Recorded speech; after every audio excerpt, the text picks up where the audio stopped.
సత్యనారాయణ స్వామి వ్రతాలు అసలు ఎవరు చేసుకోవాలి? శ్రీ గురుభ్యో నమః, శ్రీమాత్రే నమః. అందరికీ నమస్కారము. రేపు అనగా బుధవారం కార్తీక పౌర్ణమి 5వ తారీఖు నవంబరు 2025 కార్తీక పౌర్ణమి అయితే ఉన్నది.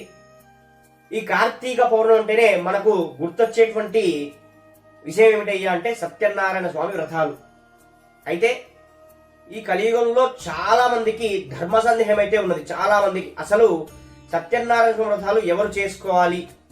మొట్టమొదట ధర్మ సందేహానికి ఉన్నటువంటి జవాబు ఏమిటయ్యా అంటే ఆ సత్యనారాయణ స్వామి వ్రత కథలోనే మనకు చెప్పబడి ఉన్నది. ఏమిటయ్యా అంటే ఈ సత్యనారాయణ స్వామి వ్రతానికి కుల మత వర్ణ భేదాలేవి కూడా లేవు అని చెప్పి ఆ యొక్క వ్రత కథలో మనకు చెప్పబడి ఉన్నది. అంటే ఈ యొక్క సత్యనారాయణ స్వామి వ్రతాన్ని ఏ కులం వారైనా, ఏ మతం వారైనా, ఏ వర్ణం వారైనా కూడా ఎవరైనా కూడా ఈ యొక్క వ్రతాన్ని చేసుకోవచ్చును అని చెప్పి చెబుతా ఉన్నది.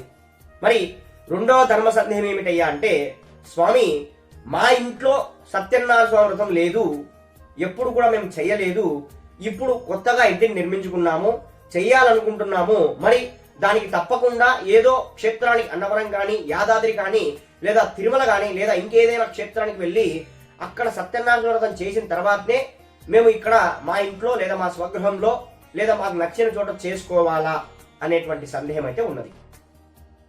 చూడండి, ఎక్కడ కూడా ఈ యొక్క సత్యనారాయణ వ్రతం అనేటువంటిది మీ ఇంట్లో లేనప్పుడు కానీ, లేదా మీరు చేయకుండా ఉన్నప్పుడు కానీ, మరలా చెయ్యాలని చెప్పి అనుకున్నప్పుడు కానీ, ఎక్కడో క్షేత్రానికి వెళ్ళి చెయ్యాలని చెప్పి ఎక్కడా కూడా చెప్పబడి లేదు.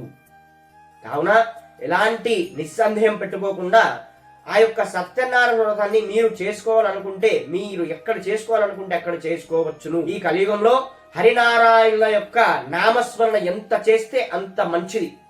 మన ఇంట్లో ఏదో అశౌచం జరిగింది, మైల జరిగింది, వెంటనే కొన్ని చావులు జరిగాయి లేదా ఇబ్బందులు కలిగాయి, ఒక 4-5 సంవత్సరాల నుంచి మనం చేయలేదు ఇంట్లో అనంటే అప్పుడు మీరు క్షేత్రానికి వెళ్ళి అక్కడ ఏదైనా క్షేత్రంలో మీరు చేసుకోవాల్సినటువంటి ఆ సత్యనారాయణ వ్రతాన్ని అక్కడ క్షేత్రంలో చేసుకుని మరలా ఇంటికి వచ్చి శుభప్రదంగా చేసుకోవచ్చు. అలాంటి సమయాల్లోనే మీరు అక్కడికి రథాన్ని ఆ యొక్క క్షేత్రానికి వెళ్ళి ఆ సత్యనారాయణ వ్రతం చేసుకోవాలి. కానీ మామూలు సమయంలో మీకు లేకున్నా కూడా ఇంట్లో చేసుకోవాలనేటువంటి మీకు మనస్సంకల్పం వచ్చినప్పుడు చేసుకోవచ్చును. క్షేత్రానికి వెళ్ళాల్సిన పనేమీ లేదు. కాబట్టి ఇలాంటి తప్పుడు ప్రచారాలు చేసేవారిని, తప్పుడు సమాచారం ఇచ్చేవారిని నమ్మవద్దు. భగవంతుని నామస్మరణ ఈ కలియుగంలో ఎంత చేస్తే అంత మంచిది. ఓం నమో నారాయణాయ. శ్రీమాత్రే నమః.